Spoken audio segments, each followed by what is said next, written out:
exquisite taste. And that's why I know you're gonna love this CarTuesday.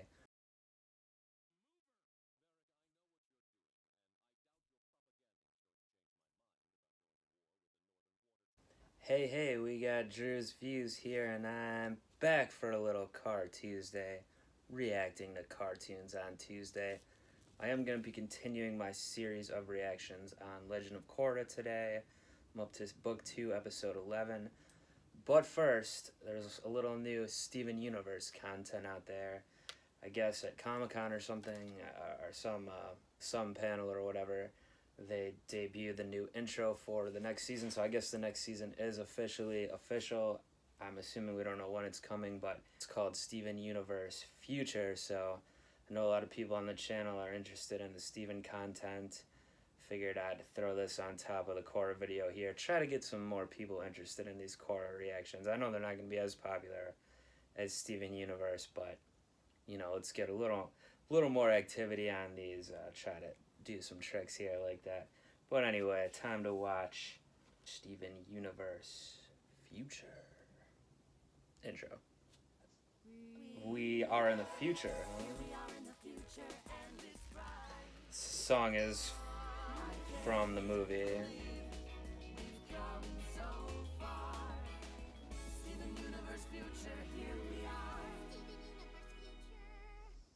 Oh, alright, that was it. Very short. I guess the second half of this video on YouTube is just getting people to subscribe to stuff. So, alright, well, first of all, they did the rope-a-dope. It sounded like they were going to do just a new version of We Are the Crystal Gems, but then they switched it into that Here We Are in the Future song from the movie. Go back and check out my movie reaction, by the way, if you haven't already. It's in 3 parts. 2 of those parts are... The link is on Google Drive. I believe one's still on Dailymotion, and Dailymotion's putting ads and stuff on there, and it's a mess, but check out the movie reaction if you haven't. So, rewinding this back for a second, all of the Crystal Gems, including the extended group, you know, of Peridot, Lapis, and Bismuth, are in the intro here at the start. And then we've got the diamonds and a spinel on the shoulder of Yellow Diamond there, so I guess she's still going to be in the show. And then we have all the off-colors, Lars, Connie, the beetle people, whatever they're called, I forget. Bunch of the characters all together there. I guess is this showing that they're still going to be villains, like in the form of... So Jasper was in the group with everyone at the beginning here, but then 10 seconds into the intro, you see her with her eyes glowing, and then what looks like... Well, it kind of looks like the head of White Diamond, but it's more pinkish. And there's like a big centipede and a couple of lapises. And then the one little one who's saying, "Are you my father?" Whatever that one's name was again. Aquamarine, I think. And a green thing with a bunch of different heads on it. So it looks like they're all possessed by something. Their eyes are glowing. So is that what's going to take for this future series here to have some antagonists in it? Something to get possessed by something? I don't know. Are they from a different place? Obviously, these lapises in the background wouldn't be our lapis, so... Are they from a different colony that's not been, that didn't like the change of ways? So I was saying that in my movie recap, like, since they did push the show into the future here, hopefully it wasn't so easy for Steven, or they didn't just blow past Steven spending a couple years getting everyone on board with the new gem way. Anyway, it looks like Steven's then driving with Pearl riding shotgun, and Peridot silver surfing on her trash can lid. So Steven's 16 now, I guess he's driving, or is he 17 even, maybe? Greg's standing, turning with, Greg's in the spot where Connie used to be with her sword, with some shopping bags with some baguettes in it, it looks like. And then them all back on the beach like normal. Alright. Steven Universe Future. So, that was that intro, the new intro there, so pretty good. A couple of things to chew on there. I don't know when like I said, when this season is going to be, which is season 6, or they're calling it Steven Universe Future. Probably won't be for a while still, I imagine, but It's good to get confirmation that it is coming back. Anyway, thanks for checking that out. Now please stay with me as I roll into Korra here. If you haven't been watching Korra, you know, season 2 started off a little slow for me. A couple things I didn't love. It's definitely been picking up recently, though, on the recent episodes. The last one was my favorite of the season, I would say, episode 10. It's a little Alice in Wonderlandy with them going into the spirit world, Jinora and Korra. She became like a child based on you know, it's how your attitude works kind of in the spirit world, or how your mind is working. And she met Iroh in there, which is crazy. I didn't expect to see him there. He's living in the spirit world now.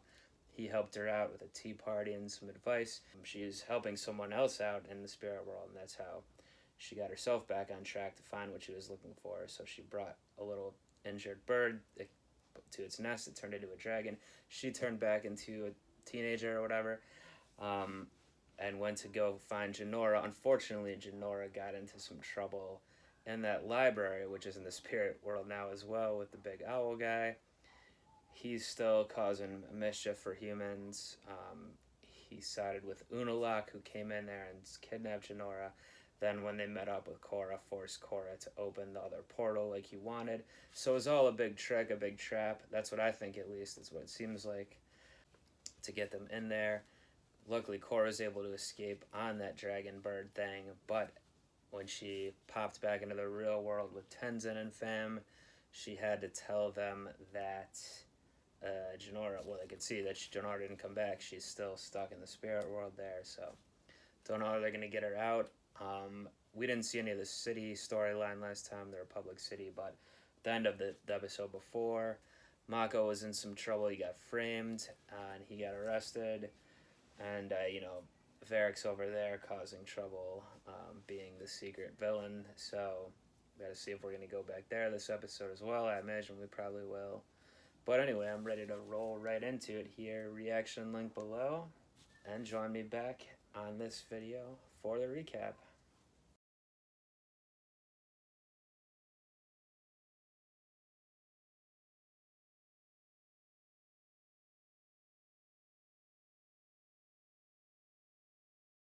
I guess he's not actually gonna die there. Yeah, I don't know. Unalaq is pretty one note as a villain. Even the stuff he's saying at the end there is like pretty cliche, like nothing witty comments or anything. Even just like, I've defeated you, and now your daughter is next. Step aside, he's mine. Now that I've defeated you, your daughter is next. I think we need a little more Vatu in the mix here to make it more interesting. But then conversely, Varric as a villain is a little more interesting, I think, and more entertaining of a character.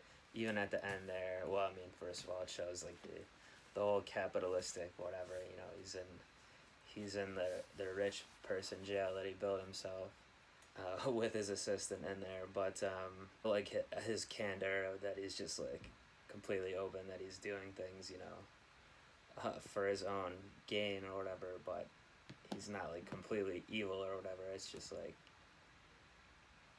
I don't know. It's a little more interesting. His eccentricity is there. So, but his plan though, I thought was, I guess they're saying was just to kidnap the president. I thought he was still trying to persuade him and was gonna have the waterbenders, you know, come in there and actually get saved. Like, I thought that was maybe a part of his plan.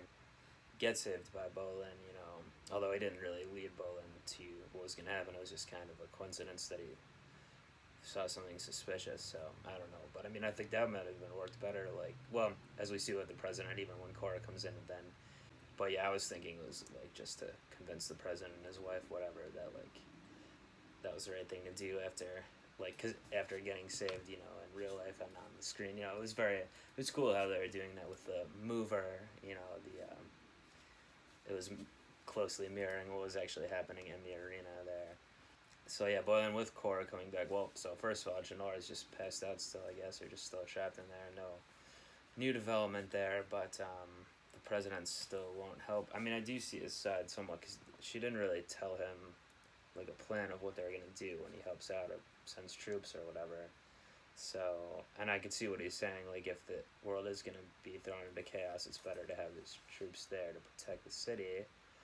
In theory, at least, I guess. I mean, he doesn't know the full scope of everything, like the president, but whatever, as Varric's giving them that ship now, maybe he'll still try to pull something, but I feel like he's really letting them have it, and he's not gonna, I'm sure he's, like, with his character, he's still gonna try to do whatever he can to get back, to make gains out of it, but yeah, I don't think it's still part of the trap here or whatever. He clearly doesn't want Unalaq to win.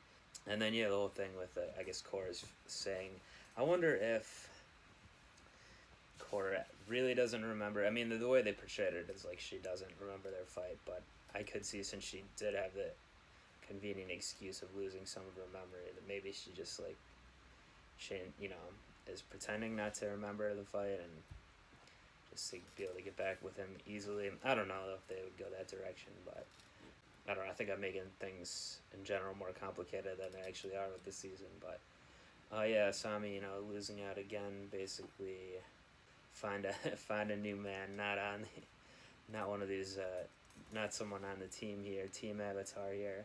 I'm sure it won't be too difficult for her. Even standing next to Ginger, or whatever her name is, the actress, she was still blowing her out of the water. I mean, I know it's a cartoon, whatever, but how they're drawn. And then Ginger, I guess, is with the side to be with Bolin now.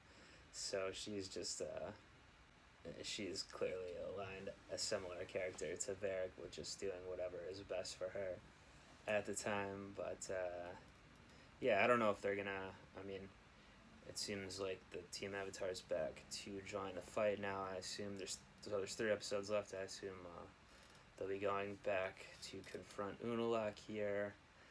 Clearly they need to get Jinora out of the spirit world and all that. And yeah, but it's pretty much all came together in this episode here.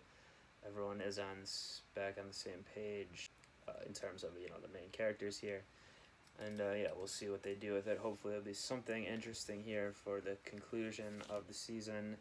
And join me back next time, next CarTuesday, when I react to Book 2, Episode 12.